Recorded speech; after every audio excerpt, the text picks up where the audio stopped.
Welcome back to the tasty table. ഇന്നൊരു വറുത്തരച്ച സ്രാവ് കറിയുടെ റെസിപ്പി ആയിട്ടാണ് ഞാൻ വന്നിരിക്കുന്നത്. വളരെ കുറച്ച് ഇൻഗ്രീഡിയൻസ് മാത്രം മതി ഒരു കറി ഉണ്ടാക്കാൻ. വളരെ ടേസ്റ്റി ആയിട്ടുള്ളൊരു കറിയാണ് കേട്ടോ. അപ്പോൾ നമുക്ക് ഇൻഗ്രീഡിയൻസ് എന്തൊക്കെയാണെന്ന് നോക്കാം. 300 ഗ്രാംസ് സ്രാവ് പിന്നെ ക്ലീൻ ചെയ്ത് വെച്ചിട്ടുള്ളതാണ്.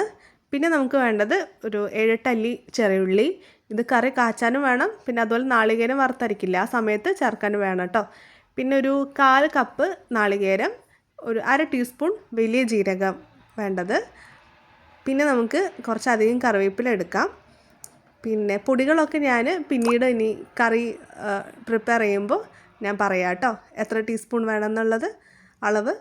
ഇനി നമുക്കൊരു പാൻ എടുക്കാം, അതിലേക്ക് ആവശ്യത്തിന് വെളിച്ചെണ്ണ ഒഴിക്കാം. എന്നിട്ട് നാളികേരവും കൂടെ പെരുംജീരകം ചേർത്ത് കൊടുത്തിട്ട് നല്ലോണം വഴറ്റാം. അതിൻ്റെ കൂടെ കറിവേപ്പിലയും ചേർത്ത് കൊടുക്കാം. പിന്നെ നമ്മൾ എടുത്ത് വെച്ചിട്ടുള്ള ചുവന്നുള്ളിയും ചേർത്ത് കൊടുത്തിട്ട് ഒരു ബ്രൗൺ കളറാവുന്ന വരെ നമുക്കത് വറുത്തെടുക്കാം കേട്ടോ. ഞാനിപ്പോൾ ഇതിലേക്ക് പൊടികളൊന്നും ചേർക്കുന്നില്ല, പൊടികളൊക്കെ പിന്നീടാണ് ചേർക്കുന്നത്. നാളികേരം ഇത് മാത്രം ഇട്ടിട്ട് വറുത്താൽ മതി കേട്ടോ. എനിക്കൊരു 10-15 മിനിറ്റോളം എടുത്തു ഈ നാളികേരം വറുക്കുന്ന ആ ഒരു പ്രോസസ്സ്. അപ്പോൾ നിങ്ങൾ ഫ്ലെയിം കൂടാൻ പാടില്ല, കരിയാൻ പാടില്ല കേട്ടോ നാളികേരം. അപ്പോൾ നല്ലോണം നമുക്കിത് വറുത്തെടുക്കാം.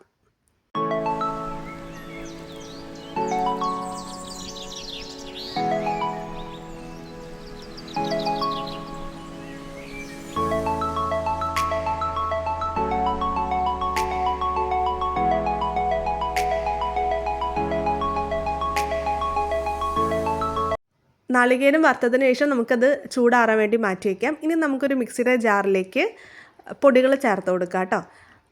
1/2 ടീസ്പൂൺ മഞ്ഞൾപ്പൊടി എടുത്തിട്ടുള്ളത്, പിന്നെ അതിലേക്ക് ഒരു 2 ടീസ്പൂൺ മുളക് പൊടി ഇട്ടു. കാശ്മീരി മുളക് പൊടിയല്ല, നോർമൽ മുളക് പൊടിയാണ്.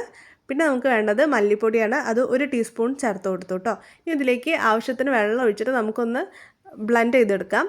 എന്നിട്ട് ഇതാണ് നമ്മൾ കറിയിൽ ആദ്യം ഒഴിച്ചു കൊടുക്കുന്നത്.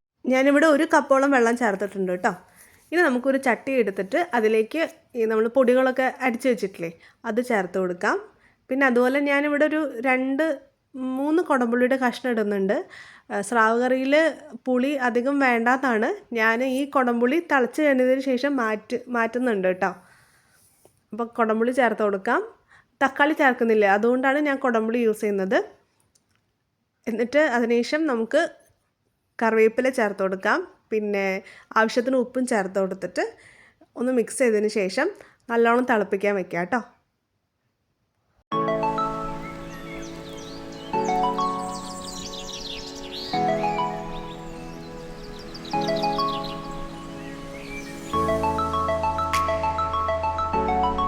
കറി ഇപ്പോൾ നല്ലോണം തിളച്ച് വന്നിട്ടുണ്ട്. ഇനി നമുക്ക് സ്രാവിൻ്റെ കഷ്ണങ്ങൾ അതിലേക്ക് ചേർത്ത് കൊടുക്കാം കേട്ടോ.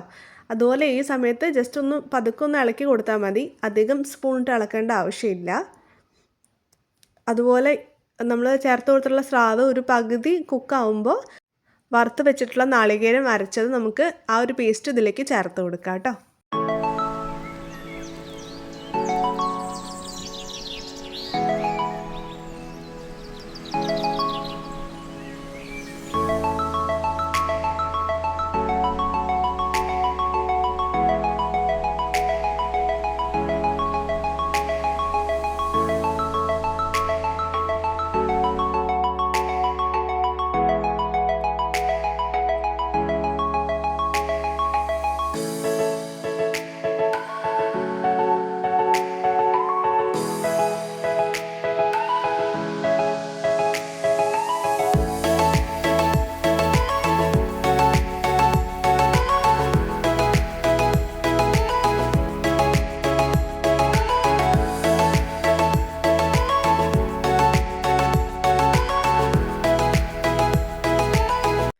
ഇനി നമുക്ക് നാളികേരം വറുത്ത് വെച്ചിട്ടുണ്ടല്ലോ അതിലേക്ക് കുറച്ച് വെള്ളം ചേർത്ത് പേസ്റ്റാക്കി വെച്ചിട്ടുള്ളതാണ്, അത് ഇതിലേക്ക് ചേർത്ത് കൊടുക്കാം. ഞാൻ കറി കുറച്ച് തിക്കായപ്പോൾ ആ ഒരു പേസ്റ്റിലേക്ക് കുറച്ചും കൂടി വെള്ളം ചേർത്തിട്ട് കറിയിലേക്ക് ഒഴിച്ചു കൊടുക്കുന്നുണ്ട്.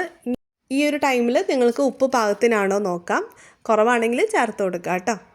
ഇനി ആ നാളികേരത്തിൻ്റെ ആ കൂട്ടുണ്ടല്ലോ വറുത്തരച്ച് വെച്ചിട്ടുള്ള ആ ഒരു പേസ്റ്റ് ഇതിലേക്ക് യോജിക്കാൻ വേണ്ടിയിട്ട് മീഡിയം ടു ഹൈ ഫ്ലെയിമിൽ ഒരു 10 മിനിറ്റ് കറി നല്ലോണം തിളയ്ക്കാൻ വെക്കാം കേട്ടോ.